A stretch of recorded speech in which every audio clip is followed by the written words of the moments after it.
한자 이야기, 낱말 이야기 844번째 시간입니다.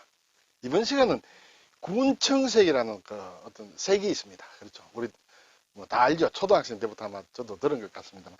군청색, 청색은 알겠는데 군이라는 게 무슨 뜻이냐라는 게 사실은 저에게는 상당히 의문이었어요. 오랫동안. 그래서 막 이래저래 좀 조사하고 정리하고 해서 완벽하진 않습니다만 어느 정도 좀 정리가 됐다 해서 이 글자를 한번 설명을 한번 드리려고 합니다. 네, 우리가 파란색 계통은 막 파랑이다, 파란색이다, 막 이런 파란빛이다, 막 이런 얘기 하는데 이것은 이제 한자로 나타내는 게 주로 청색이다 말이 있죠. 청색, 푸를 청, 그렇죠. 그리고 감색이란 말 합니다. 감색 또는 곤색이다, 또는 남색이다. 다 이거 푸른색 계열입니다. 또 그 중에 군청색이라는 이런 말이 있습니다.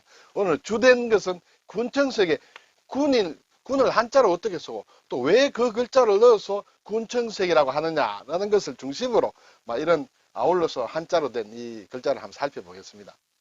네, 청색은 막 우리 잘 압니다. 청은 푸른 청이다. 그렇죠? 푸른색이다. 이렇게 되겠죠? 청이라는 글자는 보면 옛 글자는 이렇게 되어 있어요. 위에는 이렇게 날생자, 예, 날생자가 이렇게 변했다. 그렇죠? 그리고 아래에는 이렇게 우물정자다. 예, 우물정자가 지금은 이런 글자가 됐다. 결국 우물가에서 자라나는 생물, 식물, 파란 뭐 풀 같은 걸 얘기하겠죠. 그것이 이제 푸른색이다. 그래서 파란색, 막 이렇게 푸른 청은 얘기를 하고 있습니다. 그러면 이제 감색이란 말도 많이 합니다. 감, 이 감이라는 것은 네, 실사의 달감자예요. 감색감이에요. 감색을 얘기하는데 감색감이다. 감, 먹는 감은 아니에요. 네, 감. 그리고 또는 반물감이다. 반물은 또 뭐냐? 예, 뒤에 나오겠습니다만 어쨌든 그렇게 해서 검은색이 좀 도는 푸른색이다. 어쨌든 푸른색 계열이다. 우리가 감색 그런 얘기 하죠. 근데 보면 또 곤색이라는 얘기도 합니다. 곤색. 사실 곤색은 우리말이 아니에요. 일본말이에요. 감색. 그렇죠. 이 감색을 일본식으로 읽으면 곤이로라고 해서 곤색이라는 얘기다. 우리는 이것을 감으로 발음하지만 일본 사람들은 이것을 곤으로 발음한다. 그래서 곤색은 우리말이 아니다. 그래서 감색으로 적어야 된다. 써야 된다. 이렇게 되겠죠. 그리고 이제 남색도 이제 같은 계열이죠. 남색, 쪽남입니다. 쪽풀, 식물의 한 종류, 쪽색이다. 남색. 그리고 오늘 이제 군청색이라 할 때는 이 군자를 씁니다. 이 군자는 무리 군자입니다. 네. 여러 가지 이제 군중이다. 예, 할 때 이제 무리를 얘기한다. 이렇게 되겠습니다. 자, 이제 조금 더 보면 이제 감색이라는 것은, 검은 빛을 띤 남색이다. 예. 야청빛이라고도 하는데, 야청은 한자로 적지 않는 것 같습니다. 순우리말로 좀 검은색 계열의 푸른색이다. 아청이라고도 하는 모양인데 좀 복잡해서요. 일단 야청이다. 그리고 짙은 청색의 적색 빛깔이 풍기는 색이다. 사전마다 조금씩 이렇게 달리 설명을 하고 있습니다. 어쨌든 우리가 사실은 정확하게 감색이다, 남색이다, 군청색이다 이걸 구별을 못해도 뭐 어느 정도 조금 감으로 그냥 좀 구별하는 것 같습니다. 그래서 감색이라는 말이 있다. 여기서 이제 이 감이라는 것은 감색 감이라고 하면서 반물색이라고도 했습니다. 그렇죠. 반물색. 네, 글쎄요. 감색이라 할 때 우리가 감다, 예, 좀 검다라는 의미의 감다. 예를 들어서 하늘천 따지 가물현 누르왕의 감인지 잘 모르겠습니다만 어쨌든 명확한 설명은 잘 안 돼 있더라는 것이에요. 그럼 반물색이라고 하는데 반물은 뭐냐? 이것도 우리말로 쓰는데 뜻으로 보면 검은 빛을 띤 짙은 남빛이다. 감색과 같다. 이렇게 되어 있습니다. 그런데 이제 사람마다 설이 이 반이라는 것이 기와를 뜻한다. 기와의 색인 짙은 남색이다. 네, 기와가 아마 완전히 검은 것도 있습니다만 좀 덜 검은 것도 있죠. 네, 그래서인지 몰라도 반이라는 게 기와를 뜻한다 하기도 하고 또는 어떤 사람들은 반물이라는 게 있다. 반물이라는 게 꼴뚜기가 뿜는 먹물색이다. 네, 꼴뚜기 같은 게 먹물이 나오죠. 그 색깔이다. 이렇게 얘기하는 것이 있는데 어느 게 정설인지는 잘 모르겠습니다. 어쨌든 이 감이라는 것은 감색감, 반물감 이렇게 얘기를 한다.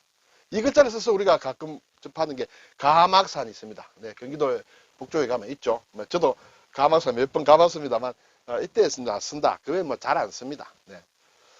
그리고 이제 남색이라는 것도 같은 계열이죠. 이것은 쪽이라고 했습니다. 쪽남이다. 쪽이라는 식물이 있죠. 푸른 빛을 띤 자주색이다. 또는 그런 색 물감을 얘기한다. 남색. 남이라고 하면 저도 전에 말씀드렸습니다만 청출어람, 그렇죠. 청출어람 또는 청남이라고도 하고 출남이라고도 하는 람이다. 청출어람이 청어람이다. 람이 나오죠. 청이라는 것은 푸른색이라는 것은 출 나왔다. 어디에서 나왔는지 어디에서 람 푸른색은 쪽에서 나왔다. 그렇지만 쪽보다 더 푸르다. 그런 뜻이 되겠죠. 그래서 스승보다 더 뛰어난 제자를 얘기할 때 청출어람, 출람, 청어람 이런 얘기를 하죠. 그때 쓰는 게 이제 람이다. 가람이다. 우리가 절을 얘기할 때 가람을 얘기하죠. 가람, 성가람마의 줄임말이다. 성가라는 것은 어떤 스님들을 얘기하고 람마라는 것은 그 어떤 스님들이 이렇게 돌을 닦는다든지 공부를 하는 동산을 얘기한다. 이것은 버무에서 아마 그대로 한자로 옮긴 것이다. 그리고 이제 람은 또 감람이라는 말도 요즘 잘 안 쓰는데 감람이라는 것도 있습니다. 한자 사전에는. 이것은 양배추, 양배추를 얘기한다. 옛분들은 아마 어릴 때 이런 얘기 들었을 거예요.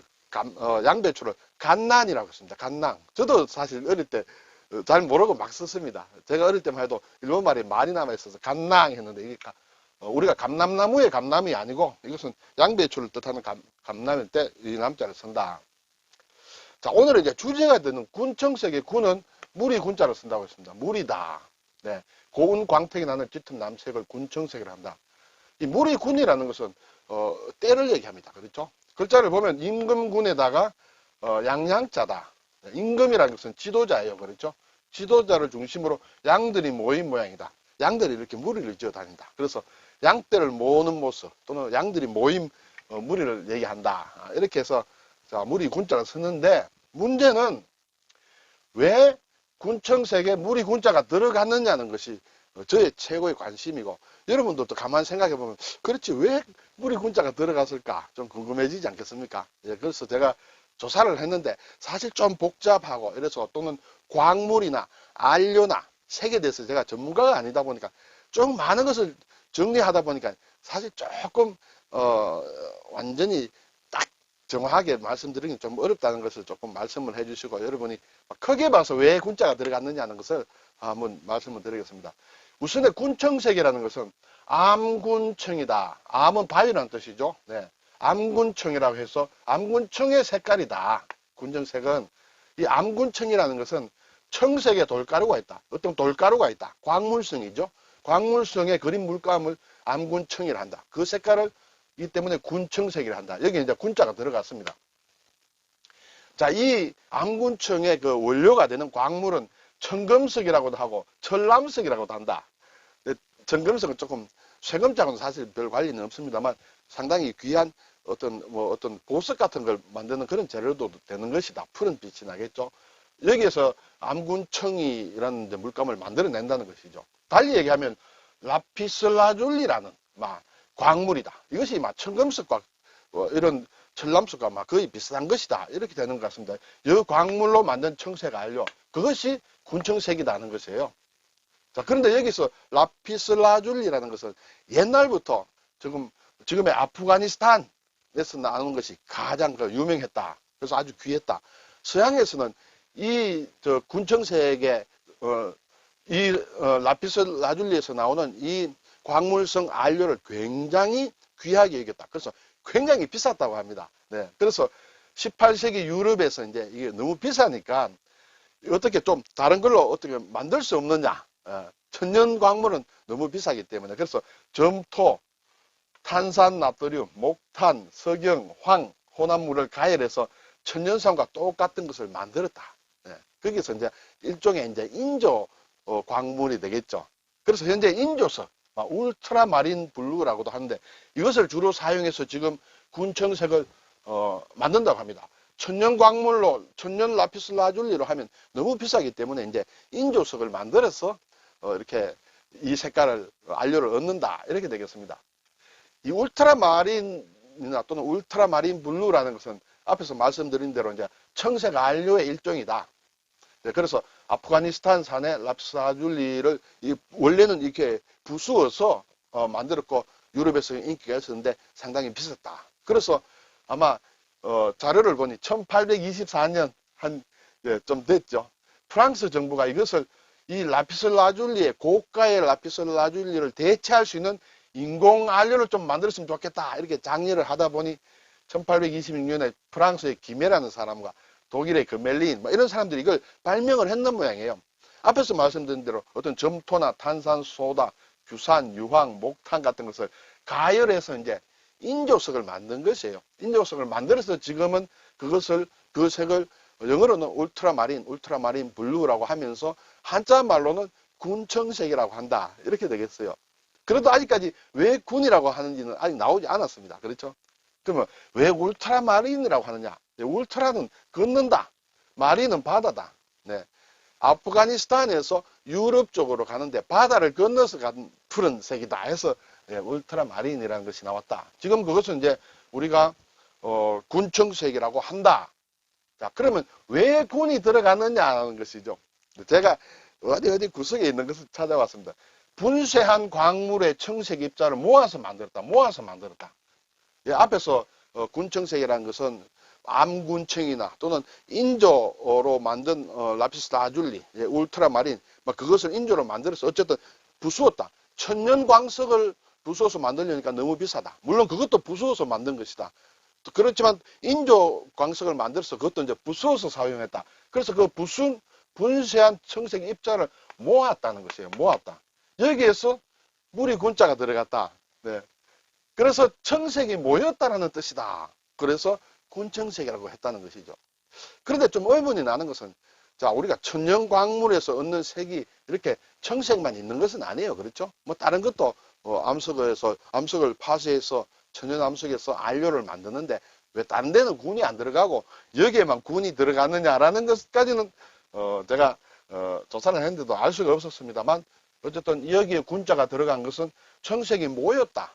분시한 광물의 청색을 모은 것이다라는 뜻에서 군이 들어갔다라는 정도까지는 제가 자료를 찾았습니다. 네. 자, 이제 그림을 보니까 이게 암군청이라고 합니다. 상당히 푸르죠. 천연 광물이라고 할 수 있습니다. 또는 천람석이라고도 했다. 이것도 상당히 이제 푸른 것이다. 이것은 이제 천금석, 아까 천금석이나 천람석이나 암군청이나 사실 같은 계통인데 이것은 상당히 어떤 질이 좋습니다. 그래서 이러한 이제 어떤 보석 같은 그런 장식물로도 만든다. 이렇게 되겠죠. 그런 것을 이것을 분쇄를 해서 만든 것이 이것이다. 원래는 라피스라줄리의 원석을 천연 광물로 이렇게 해야 되는데 그거 너무 비싸더라. 그래서 인조석을 만들었다. 그렇게 해서 만든 것도 울트라마린이다. 결국은 아프가니스탄에서 바다를 건너서 유럽으로 간 것이다. 그것이 또 동양에서도 이것을 또 받아서 상당히 비싼 가격으로 이거 썼다. 화가들이 상당히 아주 귀하게 여기는 그러한 안료다. 이렇게 되겠습니다. 오늘 청색, 또 감색, 남색, 군청색 같은 계열이다. 이런 한자를 한번 살펴봤고요. 감색을 우리가 곤색이라 하는 것은 그것은 일본식이기 때문에 그 곤색은 써서는 안 되는 말이다. 이렇게 되고 군은 부수어서 모았기 때문에 군자를 붙였다라는 것까지 한번 살펴보았습니다. 감사합니다.